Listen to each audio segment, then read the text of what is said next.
ಹೋದಲ್ಲಿ ಬಂದಲ್ಲಿ ಸಿಎಂ ಸಿದ್ದರಾಮಯ್ಯನವರಿಗೆ ಕಾಡ್ತಾ ಇದ್ದಿದ್ದು ಬರೀ ಮೂಡ ಟೆನ್ಷನ್. ಈಗ ಮೂಡ ಟೆನ್ಷನ್ ನಿಂದ ಬಿಗ್ ರಿಲೀಫ್ ಸಿಕ್ಕಿದೆ. ಸಿಎಂ ಕುಟುಂಬಕ್ಕೆ ಲೋಕಾಯುಕ್ತ ಅಧಿಕಾರಿಗಳು ನಡೆಸಿರುವಂತಹ ತನಿಖೆ ಇತ್ತಲ್ಲ, ಅದಕ್ಕೆ ಸಂಬಂಧಪಟ್ಟಂತಹ ಕ್ಲೀನ್ ಚೀಟ್. ಇತ್ತ ಸಿಎಂ ಪತ್ನಿ ಪಾರ್ವತಿ, ಮತ್ತೊಂದು ಕಡೆ ಸಚಿವ ಭೈರತಿಗೂ ಕೂಡ ಇಡೀ ಟೆನ್ಷನ್ ಇದೆ. ಅದನ್ನ ಹೊರತುಪಡಿಸಿದ್ರೆ ಲೋಕಾಯುಕ್ತ ಟೆನ್ಷನ್ ಇಲ್ಲ ಸಿಎಂ ಪತ್ನಿಯವರಿಗೆ. ಸಿಎಂ ಪತ್ನಿ, ಸಿಎಂ ಆಪ್ತ ಸಚಿವ ಭೈರತಿಗೆ ಸಂಕಷ್ಟ ಎದುರಾಗಬಹುದಾ? ಹೈಕೋರ್ಟ್ನಲ್ಲಿ ಇವತ್ತು ಪಾರ್ವತಿ ಭೈರತಿಗೆ ಬಿಗ್ ಡೇ. ಇಡೀ ಸಮನ್ಸ್ ಪ್ರಶ್ನೆ ಮಾಡಿ ಸಲ್ಲಿಕೆ ಆಗಿರುವ ಅರ್ಜಿಯ ವಿಚಾರಣೆ ಇವತ್ತು ನಡೆಯುತ್ತೆ. ಇವತ್ತು ಅರ್ಜಿ ವಿಚಾರಣೆಯನ್ನ ಧಾರವಾಡ ಪೀಠದಲ್ಲಿ ನಡೆಸಲಾಗುತ್ತೆ. ಹಾಗಾಗಿ ಬಹಳ ಮಹತ್ವದ ದಿನ ಇಬ್ಬರಿಗೆ.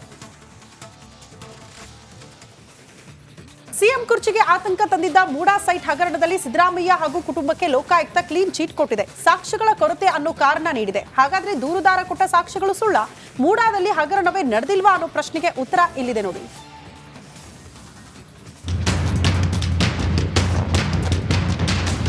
ಸೇಫ್ ಮೂಡಾ ಹಗರಣದಿಂದ ಸಿದ್ದರಾಮಯ್ಯ ಸದ್ಯಕ್ಕೆ ಸೇಫ್ ಆಗಿದ್ದಾರೆ.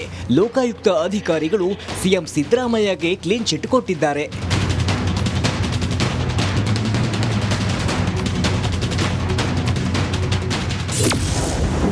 ಸಿಎಂಗೆ ಲೋಕಾಯುಕ್ತ ಕ್ಲೀನ್ ಚಿಟ್. ಮೂಡಾದಲ್ಲಿ ಅಕ್ರಮ ನಡೆದೇ ಇಲ್ವಾ?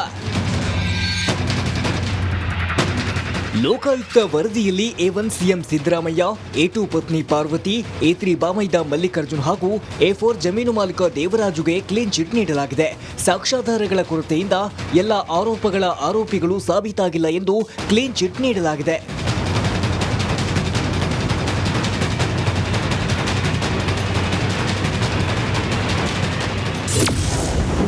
ರಿಪಬ್ಲಿಕ್ ನೀಡಿದ್ದ 1000 ಪುಟ ಸಾಕ್ಷ್ಯ ಅಲ್ವಾ? ಇನ್ನು ಮೂಡಾ ಸೈಟ್ ಹಂಚಿಕೆಯಲ್ಲಿನ ಹಗರಣದ ಬಗ್ಗೆ ರಿಪಬ್ಲಿಕ್ ಕನ್ನಡ ನಿರಂತರವಾಗಿ ವರದಿ ಪ್ರಸಾರ ಮಾಡ್ತಾ ಬಂದಿದೆ. ಅಷ್ಟೇ ಅಲ್ಲ, ಬರೋಬ್ಬರಿ 1000ಕ್ಕೂ ಹೆಚ್ಚು ಪುಟಗಳ ದಾಖಲೆ ಕೊಟ್ಟಿತ್ತು. ಆದರೂ ಕೂಡ ಲೋಕಾಯುಕ್ತರ ಪ್ರಕಾರ ಅಕ್ರಮ ನಡೆದೇ ಇಲ್ಲ ಅನ್ನೋದಾದ್ರೆ ದಾಖಲೆಗಳಿಗೆ ವೈಟ್ನರ್ ಹಾಕಿದ್ಯಾಕೆ, ಸೈಟ್ಗಳನ್ನ ವಾಪಸ್ ನೀಡಿದ್ಯಾಕೆ ಅನ್ನೋದು ತೀವ್ರ ಕುತೂಹಲ ಮೂಡಿಸಿದೆ. ಸಿಎಂಗೆ ಶಿಕ್ಷೆ ಕೊಡಿಸೋದಾಗಿ ಸ್ನೇಹಮಯಿ ಶಪಥ.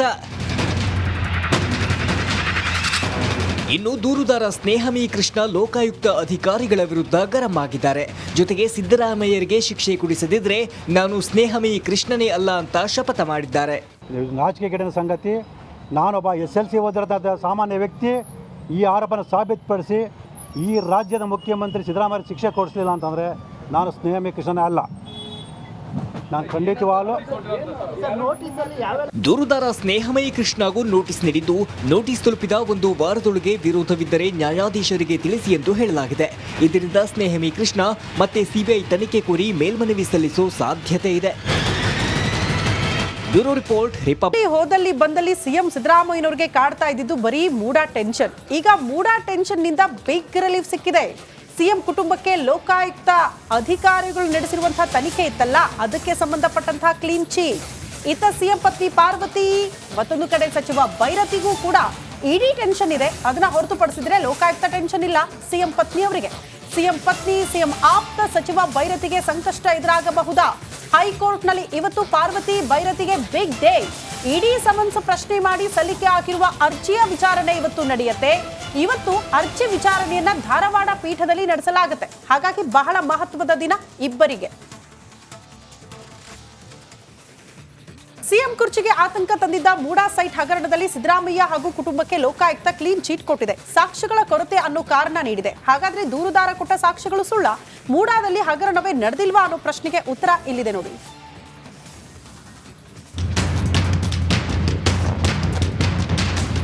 ಸೇಫ್ ಮೂಡಾ ಹಗರಣದಿಂದ ಸಿದ್ದರಾಮಯ್ಯ ಸದ್ಯಕ್ಕೆ ಸೇಫ್ ಆಗಿದ್ದಾರೆ.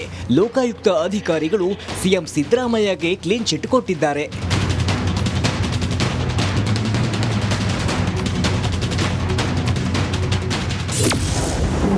ಸಿಎಂಗೆ ಲೋಕಾಯುಕ್ತ ಕ್ಲೀನ್ ಚಿಟ್. ಮೂಡಾದಲ್ಲಿ ಅಕ್ರಮ ನಡೆದೇ ಇಲ್ವಾ? ಲೋಕಾಯುಕ್ತ ವರದಿಯಲ್ಲಿ A1 ಸಿಎಂ ಸಿದ್ದರಾಮಯ್ಯ, A2 ಪತ್ನಿ ಪಾರ್ವತಿ, A3 ಬಾಮೈದ ಮಲ್ಲಿಕಾರ್ಜುನ್ ಹಾಗೂ A4 ಜಮೀನು ಮಾಲೀಕ ದೇವರಾಜುಗೆ ಕ್ಲೀನ್ ಚಿಟ್ ನೀಡಲಾಗಿದೆ. ಸಾಕ್ಷ್ಯಾಧಾರಗಳ ಕೊರತೆಯಿಂದ ಎಲ್ಲ ಆರೋಪಗಳ ಆರೋಪಿಗಳು ಸಾಬೀತಾಗಿಲ್ಲ ಎಂದು ಕ್ಲೀನ್ ಚಿಟ್ ನೀಡಲಾಗಿದೆ.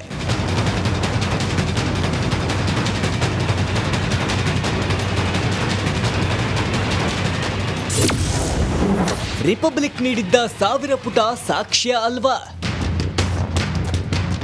ಇನ್ನು ಮೂಡಾ ಸೈಟ್ ಹಂಚಿಕೆಯಲ್ಲಿನ ಹಗರಣದ ಬಗ್ಗೆ ರಿಪಬ್ಲಿಕ್ ಕನ್ನಡ ನಿರಂತರವಾಗಿ ವರದಿ ಪ್ರಸಾರ ಮಾಡ್ತಾ ಬಂದಿದೆ.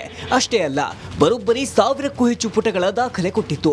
ಆದರೂ ಕೂಡ ಲೋಕಾಯುಕ್ತರ ಪ್ರಕಾರ ಅಕ್ರಮ ನಡೆದೇ ಇಲ್ಲ ಅನ್ನೋದಾದ್ರೆ ದಾಖಲೆಗಳಿಗೆ ವೈಟ್ನರ್ ಹಾಕಿದ್ಯಾಕೆ, ಸೈಟ್ಗಳನ್ನ ವಾಪಸ್ ನೀಡಿದ್ಯಾಕೆ ಅನ್ನೋದು ತೀವ್ರ ಕುತೂಹಲ ಮೂಡಿಸಿದೆ. ಸಿಎಂಗೆ ಶಿಕ್ಷೆ ಕೊಡಿಸೋದಾಗಿ ಸ್ನೇಹಮಯಿ ಶಪಥ. ಇನ್ನು ದೂರುದಾರ ಸ್ನೇಹಮಯಿ ಕೃಷ್ಣ ಲೋಕಾಯುಕ್ತ ಅಧಿಕಾರಿಗಳ ವಿರುದ್ಧ ಗರಂ ಆಗಿದ್ದಾರೆ. ಜೊತೆಗೆ ಸಿದ್ದರಾಮಯ್ಯರಿಗೆ ಶಿಕ್ಷೆ ಕೊಡಿಸದಿದ್ರೆ ನಾನು ಸ್ನೇಹಮಯಿ ಕೃಷ್ಣನೇ ಅಲ್ಲ ಅಂತ ಶಪಥ ಮಾಡಿದ್ದಾರೆ. ನಾಚಿಕೆಗೇಡಿನ ಸಂಗತಿ, ನಾನೊಬ್ಬ SLC ಓದಿರೋದಾದ ಸಾಮಾನ್ಯ ವ್ಯಕ್ತಿ ಈ ಆರೋಪನ ಸಾಬೀತುಪಡಿಸಿ ಈ ರಾಜ್ಯದ ಮುಖ್ಯಮಂತ್ರಿ ಸಿದ್ದರಾಮಯ್ಯ ಶಿಕ್ಷೆ ಕೊಡಿಸಲಿಲ್ಲ ಅಂತಂದರೆ ನಾನು ಸ್ನೇಹಮಯಿ ಕೃಷ್ಣನೇ ಅಲ್ಲ. ನಾನು ಖಂಡಿತವಾಗಲೂ ದೂರುದಾರ ಸ್ನೇಹಮಯಿ ಕೃಷ್ಣಗೂ ನೋಟಿಸ್ ನೀಡಿದ್ದು, ನೋಟಿಸ್ ತಲುಪಿದ 1 ವಾರದೊಳಗೆ ವಿರೋಧವಿದ್ದರೆ ನ್ಯಾಯಾಧೀಶರಿಗೆ ತಿಳಿಸಿ ಎಂದು ಹೇಳಲಾಗಿದೆ. ಇದರಿಂದ ಸ್ನೇಹಮಯಿ ಕೃಷ್ಣ ಮತ್ತೆ ಸಿಬಿಐ ತನಿಖೆ ಕೋರಿ ಮೇಲ್ಮನವಿ ಸಲ್ಲಿಸೋ ಸಾಧ್ಯತೆ ಇದೆ. Bureau report, republic Kannada. ಹೋದಲ್ಲಿ ಬಂದಲ್ಲಿ ಸಿಎಂ ಸಿದ್ದರಾಮಯ್ಯನವರಿಗೆ ಕಾಡ್ತಾ ಇದ್ದಿದ್ದು ಬರೀ ಮೂಡಾ ಟೆನ್ಷನ್. ಈಗ ಮೂಡಾ ಟೆನ್ಷನ್ ನಿಂದ ಬಿಗ್ ರಿಲೀಫ್ ಸಿಕ್ಕಿದೆ. ಸಿಎಂ ಕುಟುಂಬಕ್ಕೆ ಲೋಕಾಯುಕ್ತ ಅಧಿಕಾರಿಗಳು ನಡೆಸಿರುವಂತಹ ತನಿಖೆ ಇತ್ತಲ್ಲ, ಅದಕ್ಕೆ ಸಂಬಂಧಪಟ್ಟಂತಹ ಕ್ಲೀನ್ ಚೀಟ್. ಇತ್ತ ಸಿಎಂ ಪತ್ನಿ ಪಾರ್ವತಿ, ಮತ್ತೊಂದು ಕಡೆ ಸಚಿವ ಭೈರತಿಗೂ ಕೂಡ ಇಡೀ ಟೆನ್ಷನ್ ಇದೆ. ಅದನ್ನ ಹೊರತುಪಡಿಸಿದ್ರೆ ಲೋಕಾಯುಕ್ತ ಟೆನ್ಷನ್ ಇಲ್ಲ ಸಿಎಂ ಪತ್ನಿಯವರಿಗೆ. ಸಿಎಂ ಪತ್ನಿ, ಸಿಎಂ ಆಪ್ತ ಸಚಿವ ಭೈರತಿಗೆ ಸಂಕಷ್ಟ ಎದುರಾಗಬಹುದಾ? ಹೈಕೋರ್ಟ್ನಲ್ಲಿ ಇವತ್ತು ಪಾರ್ವತಿ ಭೈರತಿಗೆ ಬಿಗ್ ಡೇ. ಇಡೀ ಸಮನ್ಸ್ ಪ್ರಶ್ನೆ ಮಾಡಿ ಸಲ್ಲಿಕೆ ಆಗಿರುವ ಅರ್ಜಿಯ ವಿಚಾರಣೆ ಇವತ್ತು ನಡೆಯುತ್ತೆ. ಇವತ್ತು ಅರ್ಜಿ ವಿಚಾರಣೆಯನ್ನ ಧಾರವಾಡ ಪೀಠದಲ್ಲಿ ನಡೆಸಲಾಗುತ್ತೆ. ಹಾಗಾಗಿ ಬಹಳ ಮಹತ್ವದ ದಿನ ಇಬ್ಬರಿಗೆ. ಸಿಎಂ ಕುರ್ಚಿಗೆ ಆತಂಕ ತಂದಿದ್ದ ಮೂಡಾ ಸೈಟ್ ಹಗರಣದಲ್ಲಿ ಸಿದ್ದರಾಮಯ್ಯ ಹಾಗೂ ಕುಟುಂಬಕ್ಕೆ ಲೋಕಾಯುಕ್ತ ಕ್ಲೀನ್ ಚೀಟ್ ಕೊಟ್ಟಿದೆ. ಸಾಕ್ಷ್ಯಗಳ ಕೊರತೆ ಅನ್ನೋ ಕಾರಣ ನೀಡಿದೆ. ಹಾಗಾದ್ರೆ ದೂರುದಾರ ಕೊಟ್ಟ ಸಾಕ್ಷ್ಯಗಳು ಸುಳ್ಳ? ಮೂಡಾದಲ್ಲಿ ಹಗರಣವೇ ನಡೆದಿಲ್ವಾ ಅನ್ನೋ ಪ್ರಶ್ನೆಗೆ ಉತ್ತರ ಇಲ್ಲಿದೆ ನೋಡಿ.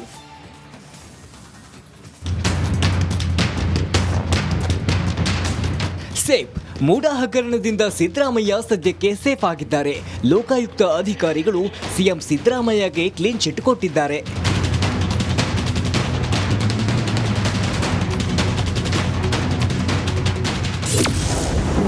ಸಿಎಂಗೆ ಲೋಕಾಯುಕ್ತ ಕ್ಲೀನ್ ಚಿಟ್. ಮೂಡಾದಲ್ಲಿ ಅಕ್ರಮ ನಡೆದೇ ಇಲ್ವಾ? ಲೋಕಾಯುಕ್ತ ವರದಿಯಲ್ಲಿ A1 ಸಿಎಂ ಸಿದ್ದರಾಮಯ್ಯ, A2 ಪತ್ನಿ ಪಾರ್ವತಿ, A3 ಬಾಮೈದ ಮಲ್ಲಿಕಾರ್ಜುನ್ ಹಾಗೂ A4 ಜಮೀನು ಮಾಲೀಕ ದೇವರಾಜುಗೆ ಕ್ಲೀನ್ ಚಿಟ್ ನೀಡಲಾಗಿದೆ. ಸಾಕ್ಷ್ಯಾಧಾರಗಳ ಕೊರತೆಯಿಂದ ಎಲ್ಲ ಆರೋಪಗಳ ಆರೋಪಿಗಳು ಸಾಬೀತಾಗಿಲ್ಲ ಎಂದು ಕ್ಲೀನ್ ಚಿಟ್ ನೀಡಲಾಗಿದೆ.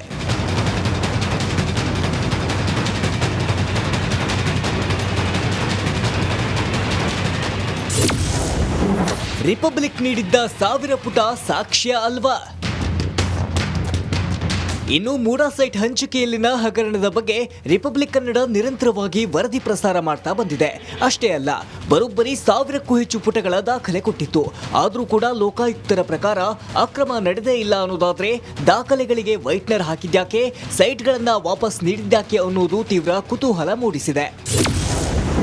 ಸಿಎಂಗೆ ಶಿಕ್ಷೆ ಕೊಡಿಸೋದಾಗಿ ಸ್ನೇಹಮಯಿ ಶಪಥ. ಇನ್ನು ದೂರುದಾರ ಸ್ನೇಹಮಯಿ ಕೃಷ್ಣ ಲೋಕಾಯುಕ್ತ ಅಧಿಕಾರಿಗಳ ವಿರುದ್ಧ ಗರಂ ಆಗಿದ್ದಾರೆ. ಜೊತೆಗೆ ಸಿದ್ದರಾಮಯ್ಯರಿಗೆ ಶಿಕ್ಷೆ ಕೊಡಿಸದಿದ್ರೆ ನಾನು ಸ್ನೇಹಮಯಿ ಕೃಷ್ಣನೇ ಅಲ್ಲ ಅಂತ ಶಪಥ ಮಾಡಿದ್ದಾರೆ. ನಾಚಿಕೆಗೇಡಿನ ಸಂಗತಿ, ನಾನೊಬ್ಬ SLC ಓದಿರೋದಾದ ಸಾಮಾನ್ಯ ವ್ಯಕ್ತಿ ಈ ಆರೋಪನ ಸಾಬೀತುಪಡಿಸಿ ಈ ರಾಜ್ಯದ ಮುಖ್ಯಮಂತ್ರಿ ಸಿದ್ದರಾಮಯ್ಯ ಶಿಕ್ಷೆ ಕೊಡಿಸಲಿಲ್ಲ ಅಂತಂದರೆ ನಾನು ಸ್ನೇಹಮಯಿ ಕೃಷ್ಣನೇ ಅಲ್ಲ. ನಾನು ಖಂಡಿತವಾಗಲೂ ದೂರುದಾರ ಸ್ನೇಹಮಯಿ ಕೃಷ್ಣಗೂ ನೋಟಿಸ್ ನೀಡಿದ್ದು, ನೋಟಿಸ್ ತಲುಪಿದ 1 ವಾರದೊಳಗೆ ವಿರೋಧವಿದ್ದರೆ ನ್ಯಾಯಾಧೀಶರಿಗೆ ತಿಳಿಸಿ ಎಂದು ಹೇಳಲಾಗಿದೆ. ಇದರಿಂದ ಸ್ನೇಹಮಯಿ ಕೃಷ್ಣ ಮತ್ತೆ ಸಿಬಿಐ ತನಿಖೆ ಕೋರಿ ಮೇಲ್ಮನವಿ ಸಲ್ಲಿಸೋ ಸಾಧ್ಯತೆ ಇದೆ. Bureau report, republic Kannada. ಹೋದಲ್ಲಿ ಬಂದಲ್ಲಿ ಸಿಎಂ ಸಿದ್ದರಾಮಯ್ಯನವರಿಗೆ ಕಾಡ್ತಾ ಇದ್ದಿದ್ದು ಬರೀ ಮೂಡಾ ಟೆನ್ಷನ್. ಈಗ ಮೂಡಾ ಟೆನ್ಷನ್ ನಿಂದ ಬಿಗ್ ರಿಲೀಫ್ ಸಿಕ್ಕಿದೆ. ಸಿಎಂ ಕುಟುಂಬಕ್ಕೆ ಲೋಕಾಯುಕ್ತ ಅಧಿಕಾರಿಗಳು ನಡೆಸಿರುವಂತಹ ತನಿಖೆ ಇತ್ತಲ್ಲ, ಅದಕ್ಕೆ ಸಂಬಂಧಪಟ್ಟಂತಹ ಕ್ಲೀನ್ ಚೀಟ್. ಇತ್ತ ಸಿಎಂ ಪತ್ನಿ ಪಾರ್ವತಿ, ಮತ್ತೊಂದು ಕಡೆ ಸಚಿವ ಭೈರತಿಗೂ ಕೂಡ ಇಡೀ ಟೆನ್ಷನ್ ಇದೆ. ಅದನ್ನ ಹೊರತುಪಡಿಸಿದ್ರೆ ಲೋಕಾಯುಕ್ತ ಟೆನ್ಷನ್ ಇಲ್ಲ ಸಿಎಂ ಪತ್ನಿಯವರಿಗೆ. ಸಿಎಂ ಪತ್ನಿ, ಸಿಎಂ ಆಪ್ತ ಸಚಿವ ಭೈರತಿಗೆ ಸಂಕಷ್ಟ ಎದುರಾಗಬಹುದಾ? ಹೈಕೋರ್ಟ್ನಲ್ಲಿ ಇವತ್ತು ಪಾರ್ವತಿ ಭೈರತಿಗೆ ಬಿಗ್ ಡೇ. ಇಡಿ ಸಮನ್ಸ್ ಪ್ರಶ್ನೆ ಮಾಡಿ ಸಲ್ಲಿಕೆ ಆಗಿರುವ ಅರ್ಜಿಯ ವಿಚಾರಣೆ ಇವತ್ತು ನಡೆಯುತ್ತೆ. ಇವತ್ತು ಅರ್ಜಿ ವಿಚಾರಣೆಯನ್ನ ಧಾರವಾಡ ಪೀಠದಲ್ಲಿ ನಡೆಸಲಾಗುತ್ತೆ. ಹಾಗಾಗಿ ಬಹಳ ಮಹತ್ವದ ದಿನ ಇಬ್ಬರಿಗೆ. ಸಿಎಂ ಕುರ್ಚಿಗೆ ಆತಂಕ ತಂದಿದ್ದ ಮೂಡಾ ಸೈಟ್ ಹಗರಣದಲ್ಲಿ ಸಿದ್ದರಾಮಯ್ಯ ಹಾಗೂ ಕುಟುಂಬಕ್ಕೆ ಲೋಕಾಯುಕ್ತ ಕ್ಲೀನ್ ಚೀಟ್ ಕೊಟ್ಟಿದೆ. ಸಾಕ್ಷ್ಯಗಳ ಕೊರತೆ ಅನ್ನೋ ಕಾರಣ ನೀಡಿದೆ. ಹಾಗಾದ್ರೆ ದೂರುದಾರ ಕೊಟ್ಟ ಸಾಕ್ಷ್ಯಗಳು ಸುಳ್ಳ? ಮೂಡಾದಲ್ಲಿ ಹಗರಣವೇ ನಡೆದಿಲ್ವಾ ಅನ್ನೋ ಪ್ರಶ್ನೆಗೆ ಉತ್ತರ ಇಲ್ಲಿದೆ ನೋಡಿ.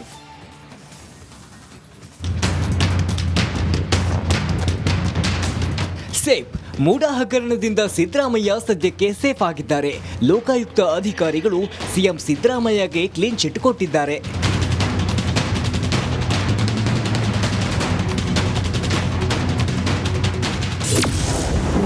ಸಿಎಂಗೆ ಲೋಕಾಯುಕ್ತ ಕ್ಲೀನ್ ಚಿಟ್. ಮೂಡಾದಲ್ಲಿ ಅಕ್ರಮ ನಡೆದೇ ಇಲ್ವಾ? ಲೋಕಾಯುಕ್ತ ವರದಿಯಲ್ಲಿ A1 ಸಿಎಂ ಸಿದ್ದರಾಮಯ್ಯ, A2 ಪತ್ನಿ ಪಾರ್ವತಿ, A3 ಬಾಮೈದ ಮಲ್ಲಿಕಾರ್ಜುನ್ ಹಾಗೂ A4 ಜಮೀನು ಮಾಲೀಕ ದೇವರಾಜುಗೆ ಕ್ಲೀನ್ ಚಿಟ್ ನೀಡಲಾಗಿದೆ. ಸಾಕ್ಷ್ಯಾಧಾರಗಳ ಕೊರತೆಯಿಂದ ಎಲ್ಲ ಆರೋಪಗಳ ಆರೋಪಿಗಳು ಸಾಬೀತಾಗಿಲ್ಲ ಎಂದು ಕ್ಲೀನ್ ಚಿಟ್ ನೀಡಲಾಗಿದೆ.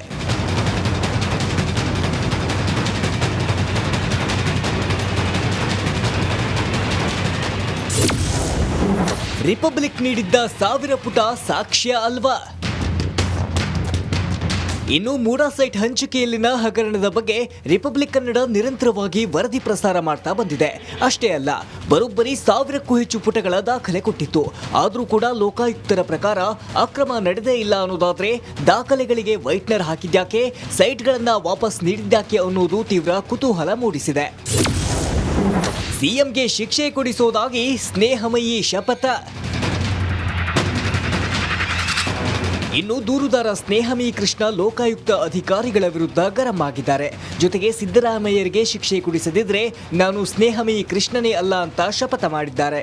ನಾಚಿಕೆಗೇಡಿನ ಸಂಗತಿ, ನಾನೊಬ್ಬ SLC ಓದಿರೋದಾದ ಸಾಮಾನ್ಯ ವ್ಯಕ್ತಿ ಈ ಆರೋಪನ ಸಾಬೀತುಪಡಿಸಿ ಈ ರಾಜ್ಯದ ಮುಖ್ಯಮಂತ್ರಿ ಸಿದ್ದರಾಮಯ್ಯ ಶಿಕ್ಷೆ ಕೊಡಿಸಲಿಲ್ಲ ಅಂತಂದರೆ ನಾನು ಸ್ನೇಹಮಯಿ ಕೃಷ್ಣನೇ ಅಲ್ಲ. ನಾನು ಖಂಡಿತವಾಗಲೂ ದೂರುದಾರ ಸ್ನೇಹಮಯಿ ಕೃಷ್ಣಗೂ ನೋಟಿಸ್